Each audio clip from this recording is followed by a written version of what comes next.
सभी को नमस्कार, सभी को राधे राधे, सभी को जय माँ पीताम्बरा, सभी का स्वागत, सभी का वेलकम और साथ में सभी का अभिनंदन। मैं आप लोगों के साथ दोबारा जुड़ रही हूँ आपके लिए। बहुत ही इंटरेस्टिंग और बहुत ही आप लोगों ने बहुत ही डिमांड की इसके साथ इस टॉपिक के लिए कहा है, काल सर्प दोष, उसके कारण और निवारण दोनों के साथ और उसके लक्षण भी। तो आज हम बात करेंगे काल सर्प दोष। काल सर्प दोष बनता कैसा है, कितने प्रकार का होता है, उनके नाम क्या हैं और उनके उपाय क्या हैं और उनके लक्षण क्या हैं, सभी पर बात करेंगे। और विद आपको आज ब्लैक बोर्ड पे नहीं, कॉपी पेन से समझाऊंगी। तो आप लोग मेरे इस पेज को, जो एस्ट्रोलॉजर नितिशा मल्होत्रा के नाम से है, इसको फॉलो और लाइक करना बिल्कुल ना भूलें। फॉलो ज़रूर करें इस पेज को, ताकि हमारा हर वीडियो का नोटिफिकेशन आपको प्राप्त हो सके। साथ ही आप मेरी इस वीडियो को ज़्यादा से ज़्यादा शेयर भी करें। Apoorva Bansal ji, good evening dear. Bulesh Kumawat जी, राम राम साहब। जय श्री श्याम, दीप्ति जी, नीलम दुबे जी, राधे राधे। मीना वर्मा जी, राम राम साहब। Good evening Naina. Rohit, thank you dear, thank you so much for your compliment, but आप भी बहुत स्वीट हो, God bless you dear. Good evening Shweta, Ekta नमस्कार, कमला जी नमस्कार। Thank you Rohit ji. मेरे आने का अगर आपको कुछ भी मेरी रेमेडीज से फ़ायदा होता है, इससे बड़ी बात, इससे खुशी की बात और क्या है। तो रोहित जी, अगर आप यहाँ पे लिख रहे हैं, अगर आप इस बहन के लिए इतना प्यार करते हैं, तो एक चिट्ठी लिखिए मुझे, और जो भी आपको फ़ायदा हुआ हो उसका एक्सपीरियंस मुझे लिखिए, मुझे बहुत अच्छा लगेगा। Pinky, God bless you dear and thank you so much. Radhe Radhe Ekta. सभी को नमस्कार, सभी को जय माँ पीताम्बरा, सभी को राम राम, सभी को सीताराम, सभी को राधे राधे, सभी को हरे कृष्णा, सभी को बड़ों को प्रणाम और छोटों को प्यार। बस अब आपने करना है इस फेसबुक पेज को फॉलो, लाइक एंड इस वीडियो को, जो आप वीडियो पे हैं इस समय, शेयर। तो ज़्यादा से ज़्यादा शेयर करें। मैं काल सर्प दोष को लेके जुड़ी हूँ आप लोगों के साथ, और ये डिमांड आप लोगों में से ही कोई बहुत दिनों से मुझसे ये पूछ रहा था कि मैम काल सर्प दोष के बारे में बताइए और उसके उपाय के बारे में बताइए। तो आज मैं आप लोगों से काल सर्प दोष पर बात करने जा रही हूँ। आप लोग शेयर करना शुरू करें, ताकि हम राहु केतु पर पूरी बात करके राहु केतु से द्वारा संबंधित जो रेमेडीज हैं वो भी आपको बता सके। तो आप लोग ज़्यादा से ज़्यादा इस वीडियो को शेयर करें। काल सर्प दोष, राहु केतु से बनने वाले दोष को काल सर्प दोष कहा जाता है। राहु केतु से बनने वाले दोष को काल सर्प दोष कहा जाता है। राहु को सर्प दंश यानी ड्रैगन हेड, और केतु को सांप की पूंछ यानी ड्रैगन टेल भी कहा जाता है। नागों की पूजा हमारे पूरे विश्व में बहुत सी ऐसी जो रिलीजियस है उनमें की जाती है। और नागलोक है, जैसे पृथ्वी लोक है, वैसे हमें बहुत वेदों में, पुराणों में उसके वो भी मिलते हैं कि नागलोक है, नाग देव होते हैं, नागों की पूजा की जाती है। और नाग को भगवान शिव ने अपने गले में भी स्थान दिया है। भगवान विष्णु शेषनाग पर विराजमान है, और समुद्र मंथन भी नाग के द्वारा ही हुआ था। तो आज हम बात करेंगे राहु केतु से बनने वाले काल सर्प दोष के बारे में। काल सर्प दोष कितने प्रकार का है, पहले तो ये बता दूं। ऑफ कोर्स 12 भाव होते हैं, 12 भाव में राहु केतु होते हैं। राहु हमेशा 180 डिग्री पर रहता है केतु के, क्योंकि राहु हेड है और केतु टेल है, तो वो हमेशा 180 डिग्री यानी 7th रहता है एक दूसरे से। 12 भाव हैं, 12 प्रकार के काल सर्प दोष बनते हैं। सबसे पहला बनने वाला काल सर्प दोष, राहु अगर आपके लग्न स्थान में विराजमान हो तो उसे कहते हैं अनंत काल सर्प दोष। दिख रहा है अभिषेक जी? देखिए पूरा क्लियर दिख रहा है, दिख रहा है आपको? इसे कहते हैं अनंत काल सर्प दोष। ये आपकी पर्सनालिटी से, आपके कॉन्फिडेंस से, आपके बॉडी से, आपकी बॉडी लैंग्वेज से, आपके शरीर से जुड़ा हुआ है। ये लग्न, ये आप खुद हैं, और ये आपका 7th हाउस, ये आपका पार्टनर है। लग्न यानी खुद का शरीर। ऐसे इंसान बहुत ज़्यादा महत्वाकांक्षी भी होते हैं। लेकिन राहु अच्छा है या राहु बुरा है, किस प्रकार का कालसर्प दोष है? क्योंकि कालसर्प दोष तब बनता है जब सारे ग्रह, या तो सभी ग्रह इस साइड हो जाएं और इस साइड कोई ग्रह ना हो, या सारे ग्रह इस साइड हो जाएं और इस साइड कोई ग्रह ना हो। राहु केतु हमेशा वक्री चाल में चलते हैं। जो राहु के मुंह के अंदर पाए जाने वाले प्लैनेट वाला जो कालसर्प दोष बनता है वो बहुत भारी कंडीशन बोली जाती है, और जो केतु से बनने वाले होते हैं वो बहुत लाइट कंडीशन पाई जाती है। इससे कहते हैं अनंत काल सर्प दोष, जो सबसे पहला बनता है लग्न से। इससे संबंधित आपके कॉन्फिडेंस में या तो बहुत ज़्यादा तेजी देखी जाएगी कि बहुत ज़्यादा ओवर कॉन्फिडेंस, या लो कॉन्फिडेंस, या फिर देखा जा सकता है कि शारीरिक आप में बीमारियां पाई जाएं। खाने पीने में आप सोचो ना, अल्कोहलिक कोई भी नशे संबंधी कोई नशा, शेयर मार्केट या सट्टा लॉटरी में बहुत ज़्यादा इंटरेस्ट होना, बहुत ज़्यादा महत्वाकांक्षी होना, ऐसे बैड इफेक्ट देखे जा सकते हैं। संगत से रिलेटेड, शरीर से रिलेटेड, क्योंकि आपका शरीर कब बीमार होता है डार्लिंग? तब हमारा शरीर बीमार होता है जब हम गलत खाते पीते, हम अपने इस शरीर रूपी मंदिर को साफ नहीं रखते, तो हमारा शरीर बीमार होता है। तो अपने लग्न को स्वस्थ रखने के लिए आप 9 मुखी, 8 मुखी और 1 मुखी रुद्राक्ष धारण कर सकते हैं। प्राण प्रतिष्ठित रुद्राक्ष आप हमसे भी ले सकते हैं, जहाँ मर्जी से लें, लेकिन 1 मुखी, 9 मुखी और 8 मुखी रुद्राक्ष धारण करें, आपको इसका पूरा फल मिलेगा। अब बात करूंगी राहु अगर 2nd हाउस में हो तो of course Ketu 8th house में होगा। ठीक है, राहु अगर यहाँ है तो केतु यहाँ पर होगा। ठीक है, इसे कहेंगे कुलिक काल सर्प दोष। ये क्या है? ये आपकी वाणी है, ये आपका बैंक बैलेंस है, ये आपका मुंह है। तो वाणी, बैंक बैलेंस और मुंह, हम लोग जब बुरी चीजें खाते हैं तो कहाँ से खाते हैं? अल्कोहल, स्मोकिंग, मसाला, सब चीजें खाते हैं तो कहाँ से खाते हैं? आप खाते हैं अपने मुंह से, खाते हैं ना? दिख रहा है? 2nd हाउस यानी यहाँ से बनने वाला, मुंह से बनने वाला। तो अगर आपको किसी बुरी चीज़ों की आदत है तो प्लीज़ उसे छोड़ें। अपने फैमिली मेंबर्स के साथ अपने रिश्ते स्ट्रॉन्ग रखें, ताकि आपके फैमिली मेंबर्स के साथ आपका प्यार स्नेह बना रहे। 2nd थिंग, अपने बैंक बैलेंस को यानी अपने पैसे की कदर करें। जो पैसा बहुत मुश्किल से कमाया गया है उसको मुश्किल से खर्च करने की टेंडेंसी लाएं अपने अंदर। और इसका उपाय आप करेंगे 2 रंग वाला कंबल दान, 2 रंग वाला कंबल दान, और खाने पीने का विशेष ध्यान रखेंगे। और 2 मुखी रुद्राक्ष आप धारण कर सकते हैं, 2 मुखी, 8 मुखी और 9 मुखी। ठीक है, ये आपके लिए रहेगा कुलिक कालसर्प दोष के लिए। अब मैं 3rd जा रही हूँ, जिसका 3रे भाव में राहु महाराज बैठे हों, उसका बनेगा वासुकी कालसर्प दोष। 3rd हाउस में राहु को बहुत अच्छा मानती हूँ मैं। 3rd हाउस में राहु का इम्पैक्ट बहुत अच्छा होता है। इनफैक्ट राजनीति में रहने वाले लोगों के लिए 3rd हाउस का राहु बहुत अच्छा इम्पैक्ट देता है।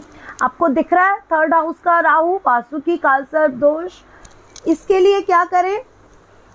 इसके लिए आप कर सकते हैं पक्षियों को, कबूतरों को बाजरा डालें।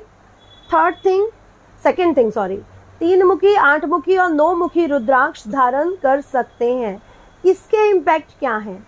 आपके भाई बहनों के साथ वैचारिक मतभेद, प्रॉपर्टी संबंधित विवाद उत्पन्न होना, भाई बहनों से ना बनना, हिम्मत, करेज में, आपके हिम्मत में उतना ओवर कॉन्फिडेंस, ओवर करेज हो जाना कि मैं तो कुछ भी कर सकता हूँ, मैं उसकी पिटाई कर दूंगा, मैं उससे लड़ आऊंगा। पर ये आपका ओवर करेज है। इसको आपको थोड़ा सा डाउन पावर होना, उसको बढ़ाना। और दूसरा मैं ये भी कह सकती हूँ, कोई भी काम बोला, मुझे शॉप करनी है, मुझे बिजनेस करना है, मुझे जॉब करनी है, एकदम से हवा भरी और एकदम से फुस। तो 3rd हाउस में जब राहु होता है तो ऐसी टेंडेंसी बहुत देखने को मिलती है। Love you Richa, love you darling. देखो, whole universe loves me a lot. I know dear, I love you Richa, love you darling.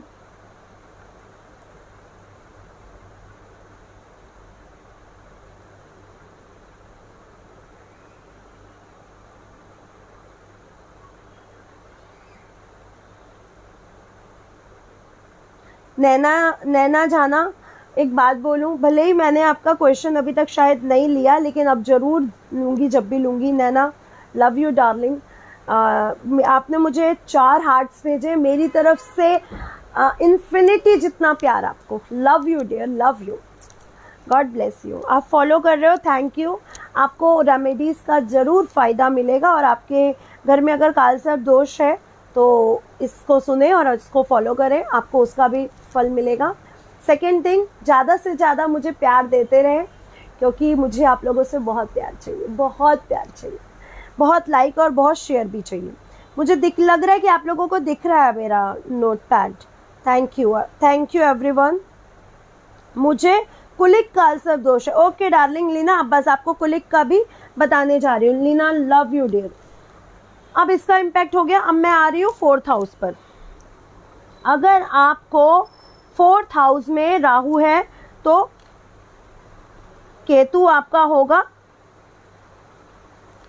10th house में. 4th हाउस में अगर आपका राहु है तो 10th हाउस में आपका केतु होगा.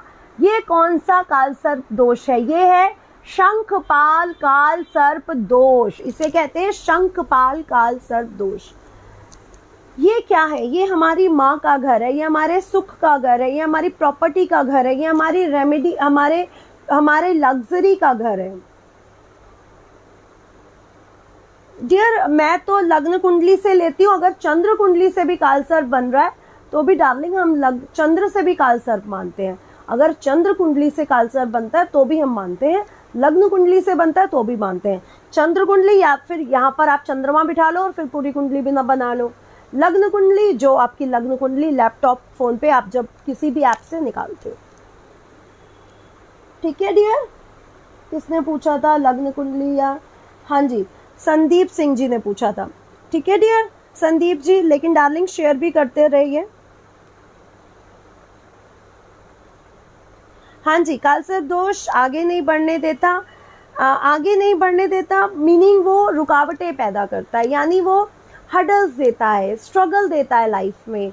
जैसे आज आपने मेरे से बात करनी है तो आज ना होकर के या कुछ भी ऐसे ऑब्स्टिकल्स आएंगे कि हमारी बात 2 दिन बाद हो. आपकी कोई फाइल पास होनी थी, आपका प्रमोशन होना था, आपका कोई काम होना था, ब्लॉकेजेस आएंगे, वो काम रुक कर होता है. और बड़ी बड़ी बीमारियां, क्योंकि राहु महाराज कब क्या दें, ये तो धुंध है, ये तो बादल है, इसके आगे क्या है कहना मुश्किल होता है.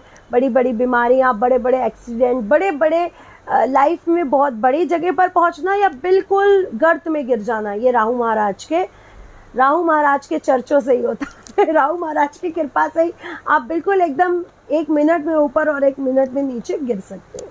चलिए, शंखपाल की बात कर रही हूँ. ये सुख है, ये हमारी लग्जरी, हमारी माता का घर है, ये हमारे प्रॉपर्टी का घर है. तो ये हमारे इन सब चीज़ों में कमी ला सकता है. तो हमें क्या करना है? हमें करना है, आप 4 मुखी रुद्राक्ष, 8 मुखी रुद्राक्ष और 10 मुखी रुद्राक्ष धारण कर सकते हैं. दूसरा, आपने क्या करना है? आपने 4 बादाम लेकर अपने सिर से एंटी क्लॉकवाइज घुमाकर जल प्रवाह करना. ठीक है, इसकी रेमेडी ये रहेगी. अब सबसे इम्पॉर्टेंट लेने वाली हूँ 5th हाउस का कालसर्प दोष. आप लोग शेयर कम कर रहे हैं, शेयर ज़्यादा से ज़्यादा करें. अगर आप शेयर ज़्यादा से ज़्यादा नहीं करेंगे तो फिर मैं 6 भाव तक आज बताऊंगी, 6 भाव पर बाद में बताऊंगी. अगर आप लोगों ने शेयर नहीं किया तो ज़्यादा से ज़्यादा शेयर करें मुझे. विपिन जी शेयर करें. तो चलिए, अब हम जाने वाले हैं 5th हाउस पर. अगर आपका राहु है तो लाभ स्थान में केतु होगा. तो ये कौन सा काल सर्प दोष बनेगा? पदम काल सर्प दोष. ये आपका दिमाग है, ये आपकी लव लाइफ है, ये आपका संतान है, ये आपकी शिक्षा है, ये सबसे इम्पोर्टेंट घर है, ये आपकी प्योरिटी का हाउस है। पिछले जन्म में जो हमने अच्छे कर्म किए, ये उसका हाउस है, इसलिए पद्म काल सर्प दोष ज़्यादा अच्छा नहीं माना जाता। इसके लिए आपको क्या करना है, पंचमुखी रुद्राक्ष या 9 मुखी रुद्राक्ष या 11 मुखी रुद्राक्ष आप धारण कर सकते हैं। तुलसी के पौधे ज़्यादा से ज़्यादा लगवाइए, ठीक है, तुलसी के पौधे ज़्यादा से ज़्यादा लगवाइए। और इससे होने वाली प्रॉब्लम्स क्या है, लव लाइफ में दिक्कत, संतान प्राप्ति में दिक्कत, अबॉर्शन हो सकते हैं, आपकी शिक्षा छूट सकती है, शिक्षा में प्राप्ति में दिक्कतें, लव लाइफ में दिक्कतें, संतान प्राप्ति में दिक्कतें, डिसीजन गलत हो जाना जिसके कारण पैसे का डूब जाना, अच्छे मित्रों का ना मिल पाना, शुगर कोटेड लोगों का लाइफ में आना जिसके कारण कष्ट बढ़ जाना, इस टाइप के अगर पद्म काल सर्प दोष आपका बनता है तो ये दिक्कतें आती हैं। अब आपका राहु अगर 6th हाउस में है, अगर अब आपका राहु अगर 6th हाउस में है तो आपका केतु होगा 12th हाउस में, तो आपको कौन सा काल सर्प दोष बनेगा, ये दोष बनेगा महापद्म काल सर्प दोष, महापद्म काल सर्प दोष। अब इसके लिए क्या कराएं, ये रोग ऋण शत्रु का हाउस, इससे आपके रोग ऋण शत्रु देखे जाते हैं, कर्जा देखा जाता है, बीमारियां देखी जाती है। यहाँ पे बैठा राहु आपको हर क्षेत्र में आगे ले जाएगा, आपके कंपटीशन में आपको आगे ले जाएगा, लेकिन कंपटीशन में ब्लॉकेजेस देगा। ऋण चढ़ेगा तो ऋण उतरने में ब्लॉकेजेस देगा। यहाँ पर बैठा राहु अच्छा माना जाता है, इसलिए हम महापद्म काल सर्प दोष को इतना बुरा नहीं बोलते। इसके लिए क्या कर सकते हैं, 6 मुखी रुद्राक्ष आप धारण कर सकते हैं, 8 मुखी रुद्राक्ष आप धारण कर सकते हैं, या फिर 12 मुखी रुद्राक्ष आप धारण कर सकते हैं। और क्या करना है, आपने सुंदरकांड का पाठ जरूर करना है। God bless you everyone. तो अब हम आ रहे हैं 7th हाउस के काल सर्प दोष पर। अगर आपके 7th भाव में काल सर्प दोष बनता है, राहु 7th हाउस में है, तो केतु आपके लग्न में होगा, यानी आपका पार्टनर बहुत ही, ये आपके पार्टनर है, आपका लाइफ पार्टनर या फिर आपका बिजनेस पार्टनर, ये आपका पार्टनर है, ये बनता है तक्षक काल सर्प दोष। तक्षक काल सर्प दोष यानी आपके जीवन पार्टनर, जो पार्टनर है आपका लव लाइफ पार्टनर, आपकी शादीशुदा जिंदगी में दिक्कतें आना, कष्ट आना, है ना। तो आप पहन सकते हैं 7 मुखी रुद्राक्ष, 1 मुखी रुद्राक्ष और 8 मुखी रुद्राक्ष। और दूसरा आपने करना है, अपने जीवन साथी को वैल्यू देनी है। आपका जीवन साथी हो सकता है ज़्यादा गुस्से वाला हो, ज़्यादा महत्वाकांक्षी हो, अपने जीवन साथी को ज़्यादा से ज़्यादा समझने की कोशिश करें, शांति बनाए रखें घर पे, और सुंदरकांड का पाठ करें। आगे बढ़ रही हूँ। अगर आपका बनता है 8th हाउस में राहु हो, तो केतु आपका 2nd हाउस में होगा।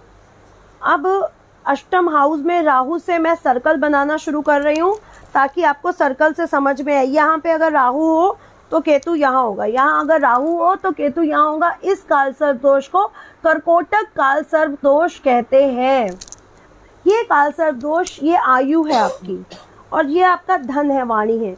यहाँ पे वाणी कष्ट हो सकता है, पैसे के डूबने के चांसेस बन सकते हैं, फैमिली वालों से आपके रिलेशनशिप ज़्यादा अच्छे नहीं होंगे, पेट संबंधी बीमारियां आपको हो सकती हैं। हो सकता है 40 के बाद आपका पेट, लिवर ब्लॉक या लिवर में दिक्कतें आनी शुरू हो जाएं।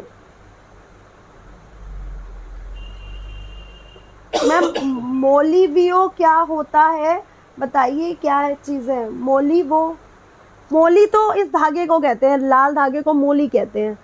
अब मोलीवो क्या होता है मुझे नहीं पता डियर, आप या फिर क्लियर बताएं। तो ये वाला काल सर्प दोष आयु से संबंधित भी होता है, एक्सीडेंट से संबंधित होता है। इस काल सर्प दोष के लिए जितना ज़्यादा हो सके 8 मुखी, 2 मुखी रुद्राक्ष और 9 मुखी रुद्राक्ष धारण कर सकते हैं, 11 मुखी भी कर सकते हैं। इसके लिए आप ज़्यादा से ज़्यादा वृद्धाश्रम, जो छोटे बच्चों को जो अडॉप्ट करने के आश्रम होते हैं उनको क्या बोलते हैं, चाइल्ड, वो वाले अनाथ आश्रम, और वृद्धा आश्रम में, और 2 मुखी कंबल भी दें, और वृद्धा आश्रम में भी कुछ ना कुछ दान दें, और सबसे ज़्यादा बटुक भैरव की या महाकाल की पूजा करें, महाकाल शिवलिंग ज्योतिर्लिंग की पूजा करें।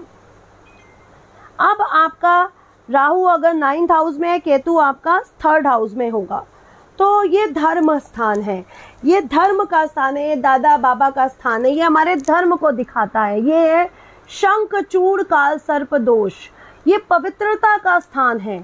तो पवित्रता बनाए रखें, जितना हो सके दान धर्म स्थानों पर दें, धर्म स्थानों के दर्शन जरूर करें, 8 मुखी 9 मुखी और 11 मुखी रुद्राक्ष धारण करें। आगे बढ़ते हैं। अगर आपका राहु 10th हाउस में है तो केतु आपका ऑफ कोर्स 4th हाउस में होगा। अगर आपका राहु 10th हाउस में है तो 4th, ये है आपका 10th हाउस। इसे घातक काल सर्प दोष भी कहा जाता है, इसे घातक काल सर्प दोष भी कहा जाता है। ये बिजनेस जॉब संबंधी कष्ट पैदा करता है, जीवन में महत्वाकांक्षी बनाता है और उतना आगे ना बढ़ने के बाद डिप्रेशन देता है, बहुत ज़्यादा ब्लॉकेजेस लाइफ में देता है। और आगे करके दिखाइए। अच्छा डार्लिंग, 10th हाउस का जो काल सर्प दोष है ये है घातक काल सर्प दोष। इसका उपाय क्या रहेगा? 4 मुखी रुद्राक्ष, 8 मुखी रुद्राक्ष, 9 मुखी रुद्राक्ष और 10 मुखी रुद्राक्ष हरे धागे में धारण करिए। और सभी आप लाल धागे में कर सकते हैं, ये आपने हरे धागे में करना है। सेकेंड थिंग, आपने क्या करना है, अपने कार्य क्षेत्र पर जो आपके कर्मचारी हैं, जो आपके लेबर है, जो स्वीपर है आपके ऑफिस में, जो झाड़ू लगाने वाला है, जो वॉशरूम साफ करने वाला है, उसको कुछ ना कुछ सैटरडे के दिन कुछ ना कुछ दे दिया करो, खाने पीने की चीजें, अगर आपको घातक कालसर्प दोष है तो। अब मैं आती हूँ 11th हाउस। अगर यहाँ पर 11th हाउस में अगर आपका राहु बैठा है तो केतु आपका 5th भाव में बैठा होगा। अगर आपका राहु 11th हाउस में बैठा है तो केतु आपका 5th हाउस में बैठा होगा। ये है विषधर काल सर्प दोष, ये है विषधर काल सर्प दोष। तो यानी जीवन में विष घुलना, जीवन में वो काम ना हो पाना जो चाहना, लव मैरिज में दिक्कत आना, संतान में दिक्कत आना, और भी बहुत सी दिक्कतें आ सकती क्योंकि विषधर काल सर्प दोष है। इसका उपाय रहेगा, आप 8 मुखी रुद्राक्ष, 5 मुखी रुद्राक्ष, 11 मुखी और 9 मुखी रुद्राक्ष अपने गले में धारण करें। और दूसरी बात, इसके लिए आप बहते जल में नारियल प्रवाह करें, ठीक है, बहते जल में नारियल प्रवाह करें। अब हम आ जाते हैं 12th हाउस में। अगर राहु हो तो केतु आपका 6th हाउस में होगा। 12th हाउस में अगर आपका राहु है तो केतु आपका 6th हाउस में होगा। इसको कहते हैं शेषनाग काल सर्प दोष, इसे कहते हैं शेषनाग काल सर्प दोष। क्या कहते हैं? ये है आपका लास्ट स्टेज, बुढ़ापा, आपका बिस्तर जब आप रात को सोने जाते हैं। ये है आपका, ये आपका आगे वाला दिमाग 5th हाउस है, ये आपका पीछे वाला दिमाग, पीछे वाला एरिया, ये पीछे वाला दिमाग, ठीक है। पीछे भी हमारी मेमोरी होती है, ये पूरा दिमाग का वो आपने देखा है ना, पिक्चर बनी होती है, तो यहाँ पे जो दिमाग है जो हमारी पूरी आज तक की मेमोरी को अपने अंदर अडॉप्ट करके रखा है ना, जिसे कहते हैं पेन ड्राइव, या आपके फ़ोन में जो चिप होती है जो मेमोरी रखता है अपने अंदर, पेन ड्राइव, ये वो है। तो यहाँ पर अगर ये वाला कालसर्प दोष बनता है शेषनाग, तो ये आपके आँखों से संबंधित, दिमाग से संबंधित, नींद से संबंधित बीमारियां पैदा कर सकता है। कर्ज बहुत हो सकता है ना उतरे, शत्रु बहुत हो, ऋण बहुत हो, या मेंटल कोई कंडीशन खराब हो जाए। ये विषधर और ये वाला विषधर और शेषनाग, ये दोनों मेंटल पोजीशन खराब करते हैं। इसकी जो रेमेडी रहेगी वो रहेगी कि आप सुंदरकांड का पाठ करें, 6 मुखी, 8 मुखी, 9 मुखी, 12 मुखी रुद्राक्ष धारण करें, और या फिर सुंदरकांड का पाठ करें। और दूसरा आप कर सकते हैं कि बताशे होते हैं, बताशे, वाइट बताशे, चीनी के बने हुए जो गोल गोल होते हैं फुल मून की तरह, उसे सफ़ेद कपड़े में लपेटकर दान करें। तो ये था आज हमारा कालसर्प दोष के ऊपर, उसके लक्षण, उनके नाम, उनके प्रकार और उनके उपाय। मुझे कहते हैं आपकी छतरी पर बैठा, छाती पर बैठा है, आपकी छाती पर बैठा है, तो 3rd हाउस होगा या 4th हाउस होगा? 3rd हाउस ये हमारी बाजुएं और ये वाला एरिया होता है, 4th हाउस हमारी छाती है, तो आपको ये वाला होगा। ये वाला फोर्थ वाला शंखपाल, ठीक है, ये होगा आपको शंखपाल। बादाम बहते पानी में भाव डार्लिंग, ठीक है। और 4 मुखी, 10 मुखी, 9 मुखी, 8 मुखी रुद्राक्ष धारण करो, ठीक है।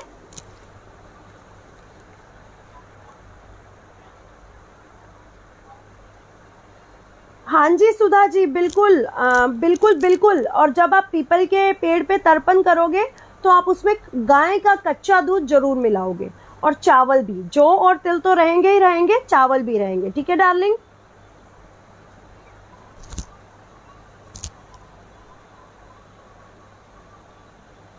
डार्लिंग इतना बड़ा मत लिखो कि मैं पढ़ ही ना पाऊं।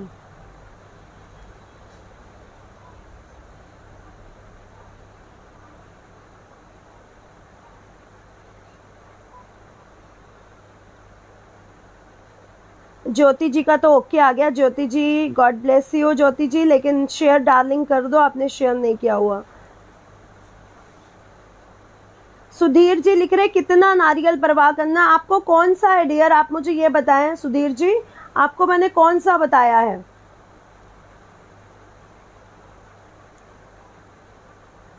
आपको कौन सा कालसर्प बताया है, आप मुझे बताएं इसमें से कौन सा बताया है।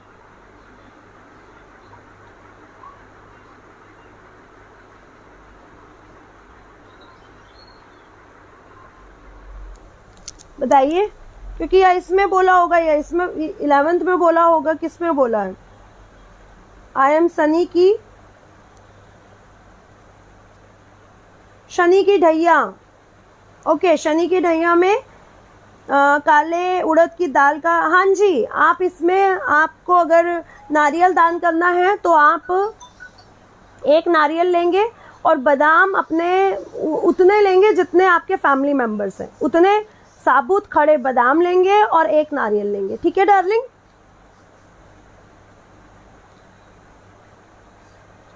कौन सा कालसर्प दोष है कैसे पता चलेगा, जिस एस्ट्रोलॉजर को अपनी कुंडली दिखा रहे हो उससे पूछ लो आपको कौन सा कालसर्प दोष है।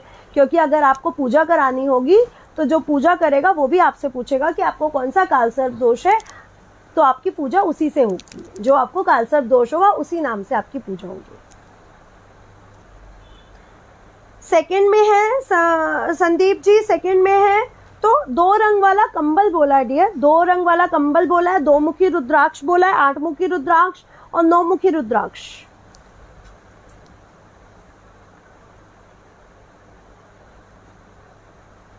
फोर्थ हाउस में कालसर्प दोष, बादाम बहाने को बोला है डार्लिंग, ठीक है, बादाम बहाने को बोला है। चलिए, मुझे लग रहा है हो गए आज कालसर्प दोष से संबंधित प्रश्न। आज व्यूअर्स भी कम है, लेकिन ज़्यादा से ज़्यादा इस वीडियो को शेयर करें ताकि ज़्यादा से ज़्यादा इस वीडियो को कालसर्प दोष वाले देखें।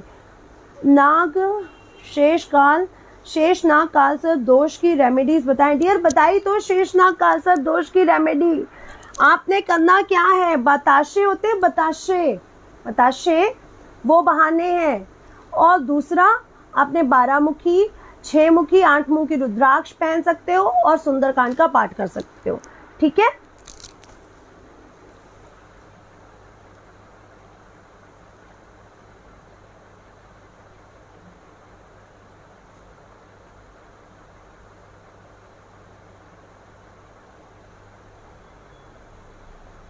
ईशा सुनील गुप्ता जी, आपकी बेटी को हैंड में क्या प्रॉब्लम है, राइट हैंड में काम, मैम वो अपना राइट हैंड कम यूज़ करती है 2020।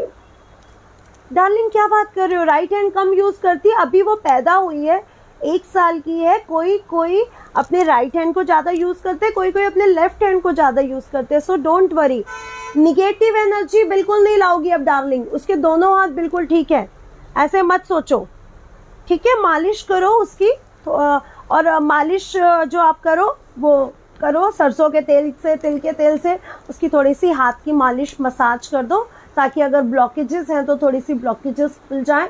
और परेशान होने की ज़रूरत नहीं, भी बहुत छोटी बच्ची है। कोई बचपन में लेफ्ट हैंड ज़्यादा यूज़ करता है, राइट हैंड कम। अगर वो दोनों हाथ बिल्कुल बराबर है, साइज़ में कोई छोटा बड़ा नहीं है, तो फिर परेशान होने की ज़रूरत नहीं है। और मुझे पता है आपको डॉक्टर ने तो ऐसा कुछ बोला नहीं है, तो फिर क्यों परेशान हो? कोई कोई बच्चा नहीं यूज करता, उसका राइट माइंड ज्यादा एक्टिव होगा इसलिए वो लेफ्ट हैंड यूज कर रही है, किसी किसी का लेफ्ट माइंड ज्यादा एक्टिव होता है तो वो राइट हैंड यूज करता है। डार्लिंग कोई दिक्कत, कोई बात नहीं, आप उसके पास बैठ के उसका हाथ पकड़ के हनुमान चालीसा पढ़ो। हमारे 3rd हाउस का जो कारक प्लैनेट है वो मंगल है, तो आप उसके राइट हैंड के पास बैठ के हनुमान चालीसा पढ़ो, उसके राइट हैंड में बहुत अच्छा फर्क पड़ जाएगा। God bless you.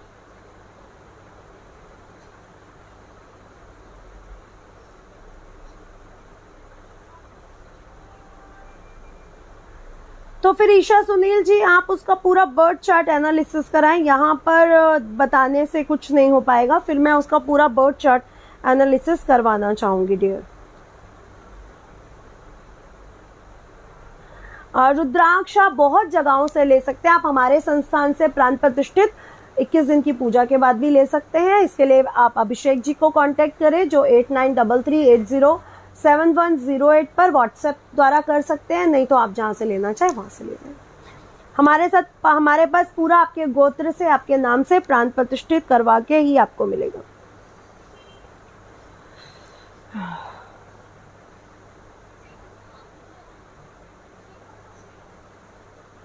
ईशा उसका पूरा बर्थ चार्ट दिखाना डार्लिंग, आराम से बैठ के देखेंगे, इतनी जल्दी नहीं कि मैं अभी आपको उसका बर्थ चार्ट देख के हेल्प कर पाऊँ, या ऐसे बर्थ चार्ट में और इतने छोटे बच्चे के साथ। हाँ अगर वो 60-70 साल के होते तो चलो मैं एक बार देख के रेमेडी बता देती, इतने छोटे बच्चे के लिए आराम से डालिए, ठीक है। God bless you. और हनुमान चालीसा जरूर पढ़ना उसके पास बैठ के।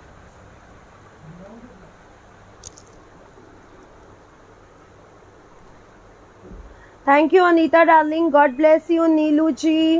Neetu ji sorry, Suman ji God bless you. Divyamani 2nd में राहु और 8th में केतु है, क्या करे? दो रंग वाला कंबल दान करे, 2 मुखी 8 मुखी 9 मुखी रुद्राक्ष पहने लाल धागे में, अपने रिश्तेदारों से, अपने मम्मी पापा से, भाई बहनों से रिश्तों को मजबूत रखें, जो आपको खाने पीने की गलत आदतें हैं उनसे छुटकारा पाएं, और अपने धन से प्यार करें। जितना कमाना मुश्किल है उतना ही खर्च करना मुश्किल होना चाहिए, बस ये सोचें। God bless you. Radhe Radhe darling. 5 में पंचम में बनने वाला जो कालसर्प दोष होता है ना, पदम कालसर्प दोष, ये अच्छा नहीं माना जाता सुधीर जी, इसलिए इसके लिए आप ज्यादा थोड़ा सा वो करें, पंचमुखी रुद्राक्ष या 9 मुखी रुद्राक्ष या 11 मुखी रुद्राक्ष जरूर पहने, इसके लिए जरूर पहने, और बहते पानी में नारियल भी बहाएं और सुंदरकांड का पाठ करें।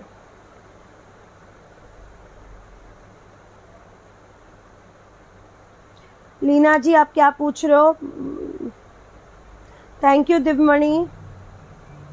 दिव्यमणि ऐसा नहीं लग रहा जैसे नागों के देवता से निकलने वाली दिव्यमणि? अच्छी सी फीलिंग आ रही है।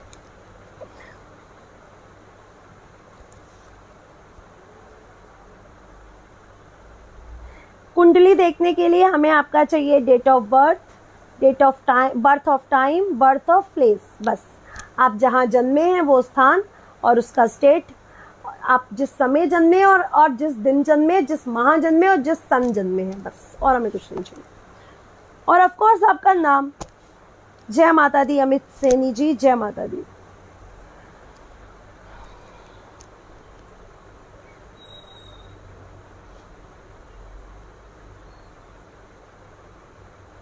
डार्लिंग शुक्र और राहु बैठा है बुध के घर में, ये ब्रेन स्ट्रोक, ब्रेन एमआरआई के या ब्रेन से संबंधित दिक्कत के नहीं है। शुक्र और राहु शिष्य और गुरु हैं और बुध उनका फ्रेंड है, तो ये प्रॉब्लम नहीं है। ये तो मैं मान ही नहीं सकती कि इसके कारण उसका एमआरआई खराब आया हो ही नहीं सकता, मैं मान ही नहीं सकती। इसलिए मुझे पंडित जी ने क्या कहा है मुझे ये मत बताएं। 1st में राहु है, 7th में केतु है। लाइफ पार्टनर का सम्मान करें, उसको वैल्यू दें, सुंदरकांड का पाठ करें, गौरी शंकर रुद्राक्ष धारण करें, 1 मुखी 7 मुखी 8 मुखी 9 मुखी रुद्राक्ष भी धारण कर सकते हैं। तो आप और अपने स्वास्थ्य का ध्यान रखें, खाने पीने के मामले में सोच समझ कर खाइए पीजिए और अपना ध्यान रखिए, ठीक है, अपना ध्यान रखिए।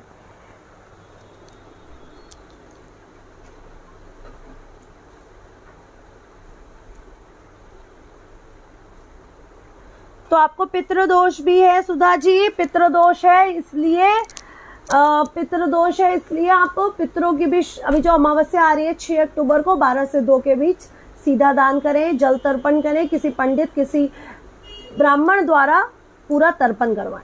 ठीक है डियर, ओके। सभी को गॉड ब्लेस यू, सभी को आशीर्वाद, और ईशा सुनील जी की बेटी को मेरा बहुत बहुत आशीर्वाद। गॉड ब्लेस हर।